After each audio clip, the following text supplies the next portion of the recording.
Do you see Myanmar is already ready for the bottom-up federalism? Yes, I do. I think it's there already, and I think part of the problem before the coup was that much of the work on federalism was very top-down. I think there was an emphasis before on designing constitutions and then implementing the perfect constitution. I think that's a bit naive, really. I think that actually the building blocks of federalism are there already. If we look at the Karen context, we have the Korthule Forest Department, which maybe 20 years ago, 30 years ago when I started working on the border was more of a logging operation. Now it's been transformed into a community-based natural conservation organisation or line department of the KNU.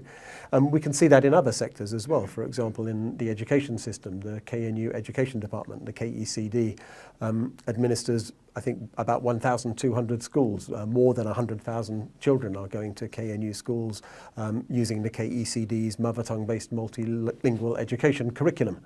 So this is a locally designed and locally owned and delivered education system, international best practice in terms of MTB, MLE, and I think that's a really strong example of a component of federalism, in this case in the fields of forest management and education, which then can be built on as we see the emergence of federalism as a bottom-up system. So if we look at the Kachin context, the Forest and Environmental Conservation Department of the KIO previously had fairly limited capacities. I think they've done a lot of work in the last few years to develop the, strategies and skills, and now a strong commitment to community-based forest management.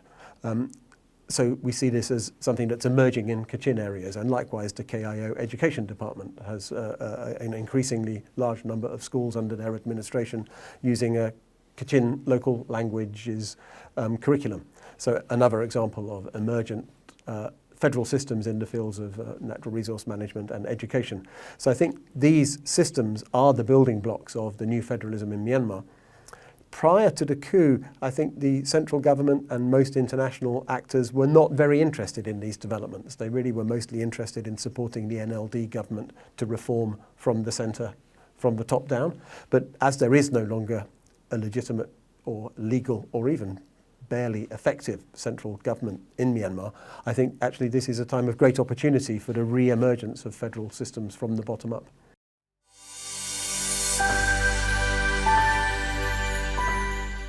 So I also learned that, bottom-up mobility on the peace building, on the any organizing for the changes, like for example in conflict transformation.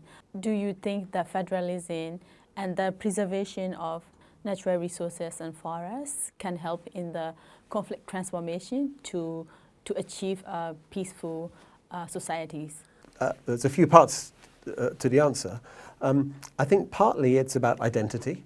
So particularly for ethnic nationality communities, the forest is so much part of sort of the lived traditions of their cultures. So I think by preserving the forest, this helps to address issues which ethnic stakeholders have long been concerned about in Myanmar, which is the attack on their identity and their autonomy.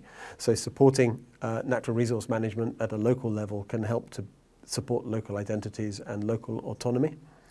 But I think it's also about sustainability as well. So if we have a top-down approach to forest management, such as the Myanmar government and the previous Myanmar government had, where often the Ministry of Natural Resources and Environmental Conservation would declare an area to be a protected area, even though this area might actually not be under central government authority. It might be under control of an EAO with local communities living there. I think that causes a great deal of distrust and can be seen as really a way of trying to control and assimilate previously autonomous ethnic areas. But if we can build natural resource governance from the bottom up, I think it addresses the concerns of ethnic communities. And also, if there is functioning governance at the ground level in the field of natural resources, but also in the field of education would be another example, then even if the union level system breaks down, which has happened now in Myanmar after the coup, the local systems can continue. So I think it's also a way of supporting resilience. And I think if we look at complexity theory, which is the kind of theoretical underpinning of my recently published book, the argument there is that higher level functions, such as union level government in the field of politics, really are much more likely to be sustainable and to survive long term if the building blocks at the ground level are solid. And so by supporting local education systems, local natural resource management systems, I think we can contribute towards a more sustainable approach to federalism in Myanmar than if it's just a top-down approach. And I think that is very important for peace building long term, also because it gives communities a sense of ownership and a stake in the politics, and we hope the future peace process as well. So it's partly about inclusion, and I think without inclusion, Myanmar is always going to face difficulties achieving any kind of political consensus because of the great ethnic and other forms of diversity that exist in the country.